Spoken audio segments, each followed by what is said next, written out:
कष्ट हो रहा है आपको, या कोई किसी ने आपको कुछ बोल दिया, यदुवंशियों से क्या अपराध हो गया जो आप रो रहे हैं?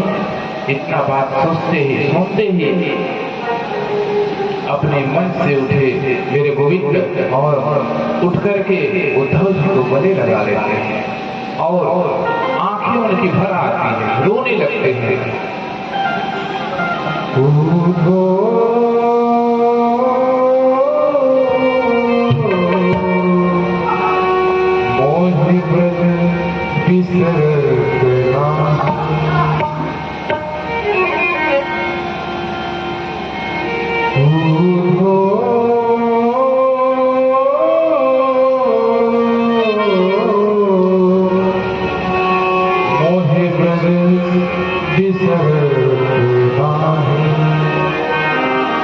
भर करके रोने लगते हैं, कहते हैं कि मुझसे ये ब्रज बिसर नहीं रहा है, मुझे याद आ रहा है, ये सोच रहा हूं कि मुझे भी गोपियां याद करती हैं।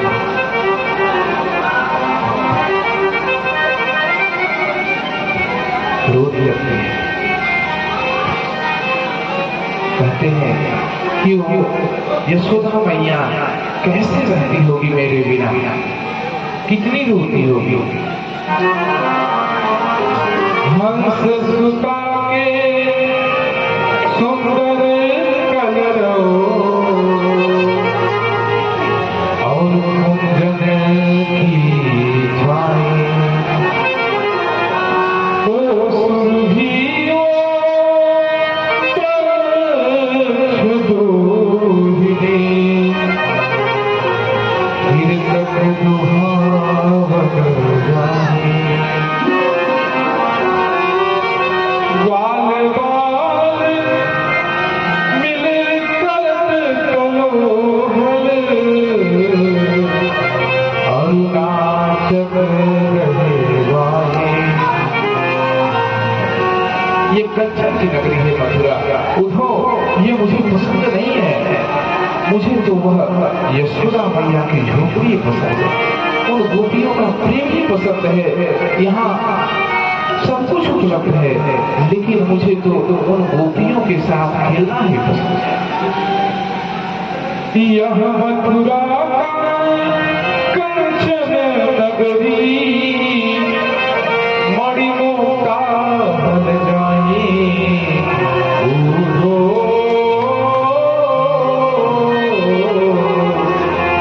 मोह ब्रज विसरत गाए।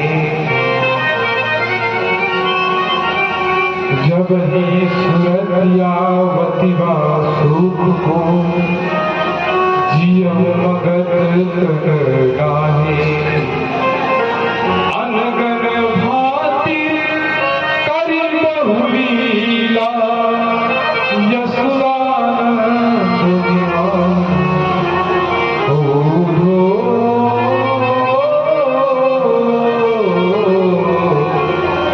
मोहि ब्रज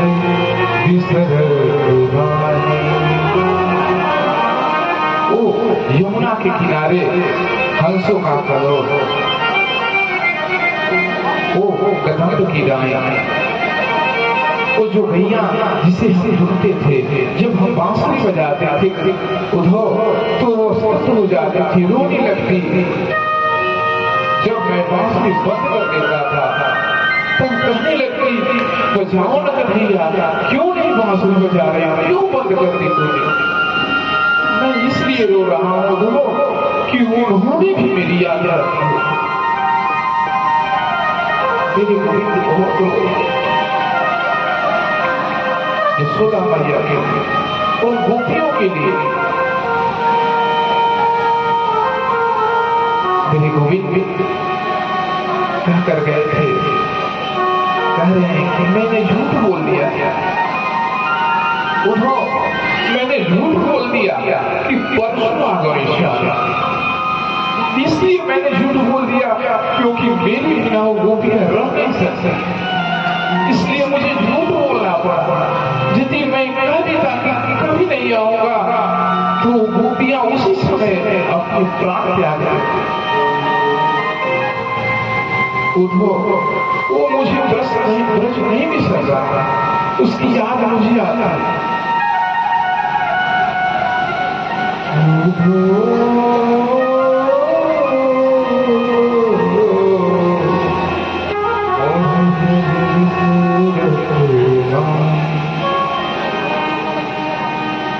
उस कदम के डालिया पे हम लोग घूमते थे, उस यमुना के तीर पे खेलते थे। मेरा प्रिय सखा श्री रामा बहुमंगल वो अपने यहाँ से भोजन लाते, मुझे खिलाते। हम लोग गेंद की क्रीड़ा करते, मक्खन की चोरी करते। वो आज नहीं यहाँ मथुरा में मिल रहा है।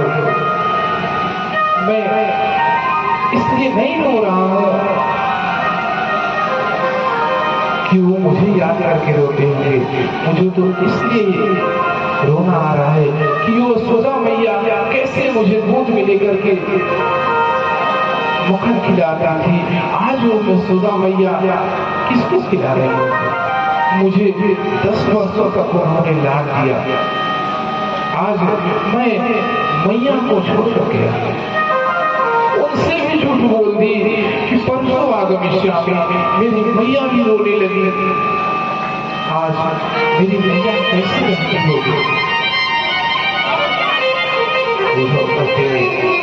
मैया इतनी रोने की नहीं है, तुम तो ब्रह्म हो और तुम ब्रह्म होकर के उन भिखारियों के लिए रो रहे हो, वो ग्वाल वालों के लिए, अनपढ़ गंवारों के लिए क्यों रो रहे हो? मेरे गोविंद कहते हैं ये उद्धव ज्ञानी है ना, ये क्या जाने प्रेम की परिभाषा। उद्धव कहते हैं वो ग्वाल वाल जिन्हें कुछ आता नहीं है, अनपढ़ गंवार लोग के लिए तुम रो रहे हो।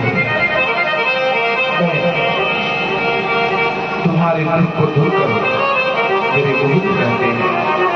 उद्धव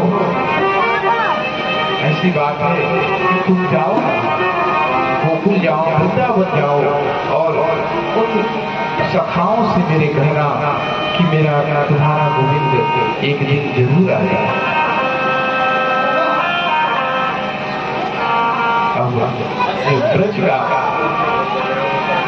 ब्रज में वो गण कैसे रहते थे? रोज सुबह में आ जाते हैं यमुना के तीर पे, वह मथुरा की जो रास्ता जा रही है उस पर आ करके सभी सखा लोग वो गण बैठ जाते हैं कि मेरा गोविंद आ जाएगा, मेरा कन्हैया आ जाएगा, मेरा कृष्ण आ जाएगा, हम सभी के साथ खेलेगा। हम लोग आज फिर से मक्खन चुराने के काम करेंगे, फिर से गेंद खेलेंगे, फिर गोपियों को छोड़ेंगे।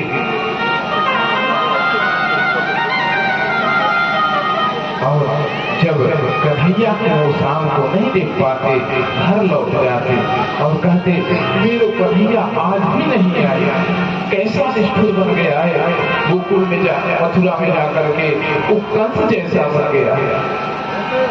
नित्य प्रतिदिन बार बार गोपियां उस रास्ते पर आ जाती है जो रास्ता मथुरा की तरफ जाता है और रोज निहारती है रास्ता। आज मेरा गोविंद आएगा, आज मेरा कन्हैया आएगा, लेकिन किसी दिन भी कन्हैया नहीं आया। परसों की कह करके वर्षों बीत गए, लेकिन मेरा गोविंद नहीं आया। लेकिन वो गोपगण, वो ग्वालिनियां नहीं आने के बाद भी नित्य प्रतिदिन उस रास्ते पर आते और मेरे गोविंद को देखने की प्रतीक्षा करते, मिलने की प्रतीक्षा करते। उद्धव से भगवान कृष्ण कहते हैं उद्धव जाओ। उद्धव कहते हैं कि मुझे भेज रहे हो, मैं बृहस्पति जी का शिष्य, ज्ञानियों में मेरा नाम आता है, मैं उन गंवारों को क्या समझा पाऊंगा? जब मैं अपनी व्याकरणी भाषा छोड़ूंगा उन्हें क्या समझ में आएगी? मेरे गोविंद कहते हैं इसको अपने विद्या का अहंकार है।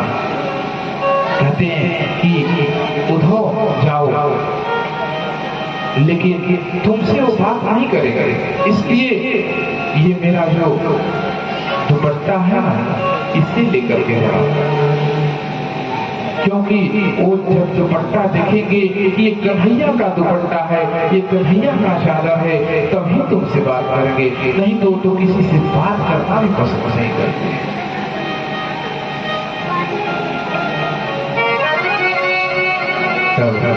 उद्धव जी रथ लेकर के चल देते हैं।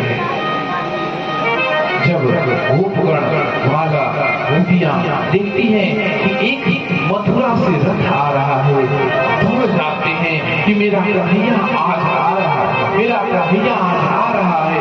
दौड़ जाते हैं, एक सखा रुक जाता है कि मैं कन्हैया से जरूर बोलूं, मैं उससे बात नहीं करूंगा।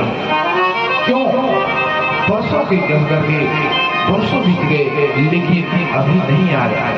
वो मुझे मनाएगा तो मैं उससे बात करूंगा। सभी लोग दौड़ करके जाने लगे रथ की तरफ जाने लगे। उस सखा को बर्दाश्त नहीं हुई, कहा कि रूठ बाद में जाऊंगा, पहले अपने कन्हैया का दर्शन तो करूंगा। दौड़ जाता है, लेकिन सभी लोग कहते हैं कि इसमें कन्हैया नहीं है। यदि इस रथ में कन्हैया होता तो रथ से कूद जाता और दौड़ पड़ता। सभी लोग दौड़ते हैं। जब रथ के पास पहुंचते हैं तो देखते हैं कि एक कृष्ण के स्वरूप में कोई मानव है। कहते हैं कि कन्हैया को परसों कह करके गया, वर्षों बीत गए, वर्षों बाद नहीं आया, और जब मेरी याद आई तो सखा को भेज दिया। सभी लोग रोने लगे। उद्धव से बात नहीं करना चाहते थे, लेकिन देखा कि उद्धव जी हमारे कन्हैया का दुपट्टा रखे, इसलिए उनसे बातें की। तब उद्धव जी पूछते हैं कि ये बताओ कि यशोदा मैया का महल कहाँ है? वो पकड़ करते हैं, तुम यशोदा मैया का रास्ता पूछते हो? जिस दिन से गोविंद इस ब्रज को छोड़ करके गया है ना, उस यशोदा मैया का महल का रास्ता जो है बहुत ही आसान हो गया। ये जो पानी का पनेरा देखते हैं ना, ये कोई पानी का पनेरा नहीं है, ये माता यशोदा के आंखों के आंसू है, उन गोपियों के आंसू है जो कन्हैया के जाने के बाद निरंतर रोती रहती है। इसीलिए लोग पकड़ करके सीधे चले जाओ, ये रास्ता सीधे मैया यशोदा के महल तक है।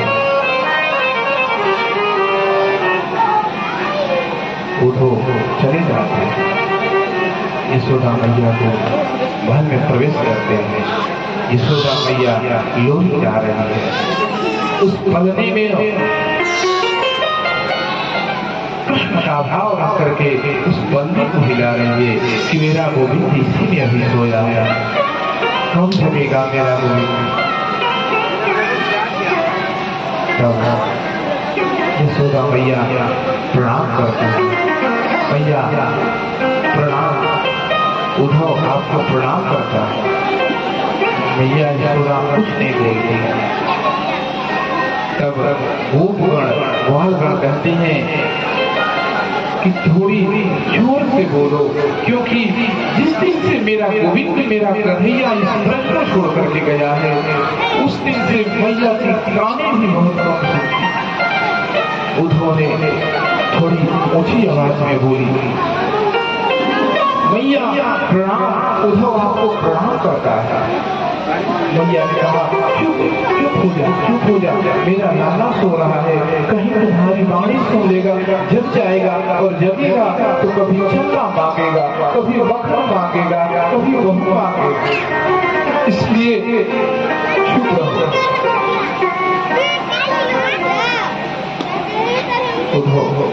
चुप हो जाते हैं, स्तब्ध हो जाते हैं, सोचने लगते हैं कि मैंने तो जो सोचा था वो तो यहाँ है ही नहीं। मैं तो इन सभी को गवाह समझता था। लेकिन मेरे उद्धव कभी आंखों से आंसू आया। कुछ ही दूर पर गोपीगण बैठी थी और सभी लोग कन्हैया की याद में रो रहे थे, अपने में बात कर रही थी कि आज मुझे कन्हैया ने ऐसा स्वप्न दिया, आज मुझे स्वप्न में कन्हैया ने दर्शन दिया। कोई कहती है कि आज सुबह के स्वप्न में मुझे कन्हैया ने दर्शन दिया है। सभी गोपियां पूछती हैं कि बताओ ना श्री जी से, राधे जी से कि बताओ ना तुम्हें कभी कभी सपने में कन्हैया दिखते हैं? राधा रानी का क्या है, जिस दिन से गोविंद ब्रज को छोड़ करके गए हैं, ब्रज से मथुरा गए हैं, उस दिन से हमारी प्यारी श्री राधा रानी को नींद भी नहीं आ रही है। और कहती है गोपियों, तुम सभी को तो नींद आती है, इसलिए तुम स्वप्न देख लेती हो। स्वप्न में भी तुम्हें कन्हैया दर्शन दे देते हैं, लेकिन ये नींद जो है ये मुझे तो आती ही नहीं है। ये तो हमारी सोच बन गई है। ये नींद आती तब ना मैं स्वप्न देखती और स्वप्न में कन्हैया को देखती। ये सभी जो भी गोपियां श्री राधा रानी बात कर रही हैं, सब उद्धव जी से कर रहे हैं। और वहां एक घोड़ा आता है और घोड़ा को देख करके गोपियां कहने लगती है, ओ काला, ओ कलुटा, तुम भी तो काले हो, तुम भी छल करते हो, तुम फूलों की रस को लेकर के फिर उड़ जाते हो, वैसे ही कन्हैया हमसे प्रेम करके हमें छोड़ करके चला गया। मधुबनी तव बंधु मास्ति संधृत पत्न्या कुछ विलुलित माला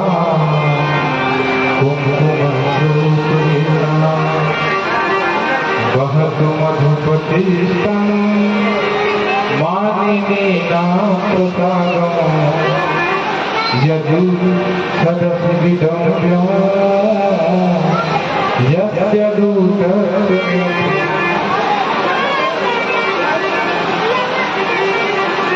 अरे भौरे, क्यों आया है मेहमानों के पास? क्यों बार बार आकर के हमें तकलीफ देता है? तुम्हारी मूछें कुछ कुमकुम सा लगा है तुम्हारे मूछों में, इससे बात ये स्पष्ट होती है कि तुम कृष्ण के समान सत्प्रेण हो। परिचरति कथम तत् पाद पद्मं सुपद्मा अभिवद हृत चेता उत्तम श्लोक जल्पै। तुम उसी कपटी कृष्ण के दूत हो, हम सब जानती हैं, और वो आज का नहीं जन्म जन्मांतर का कपटी है। भौरे ने कहा, देखो कपटी नहीं बोलना मेरे गोविंद को। गोपिया कहती है, तो क्या बोले? मृगयुरिव कपिनेन्द्रं दिव्यते लोकधर्मा स्त्रियमकृत विरूपा स्त्रीजीतः कामयानां बलिमपि बलिमात्मा वेत्तयच्छाक्षवत्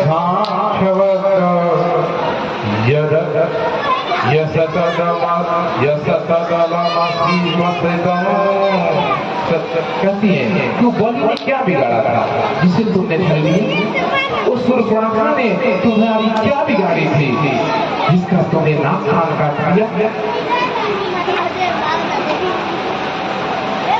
राजा शिवी ने क्या किया?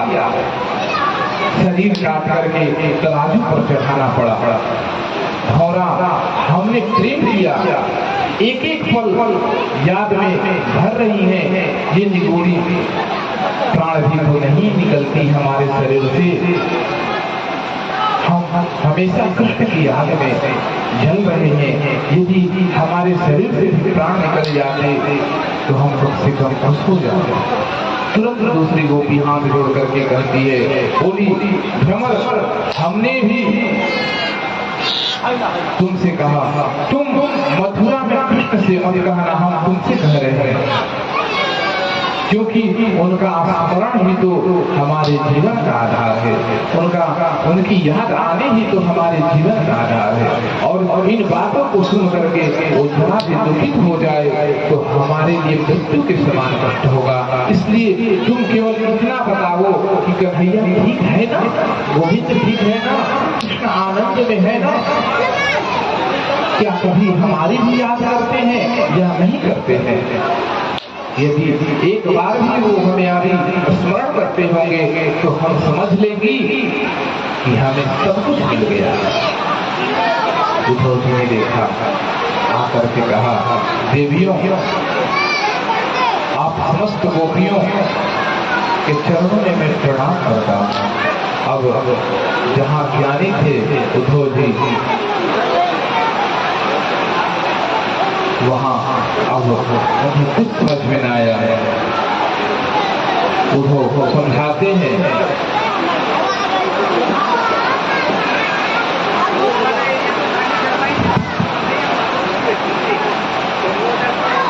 उद्धव जब समझाते हैं तो गोपियाँ कहती है, उद्धव मन ना भय दर्वीत। मन तो एक ही है, 10-20 नहीं है। एक तो सो गयो श्याम संग, एक तो सो गयो श्याम संग, ओ आधारे उद्धव मन भय दर्वीत। इंद्रिय शिथिल भई के सब बिन, जथा देह बिन शीत। आस लगी रहती तन कांता, जीवन कोटि वरित। तुम तो सखा श्याम सुंदर को, सकल योग के हित उद्धव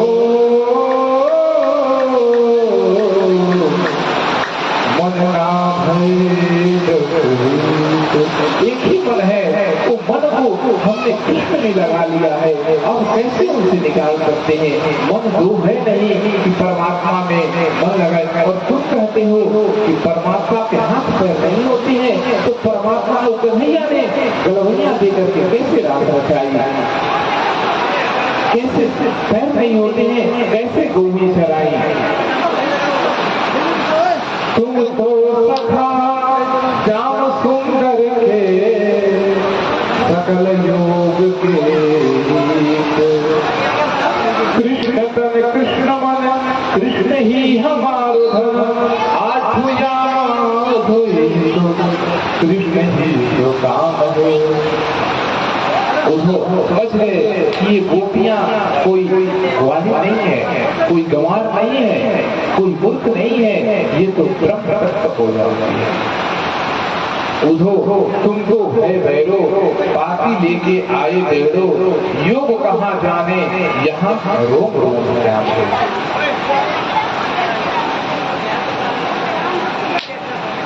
कहते हैं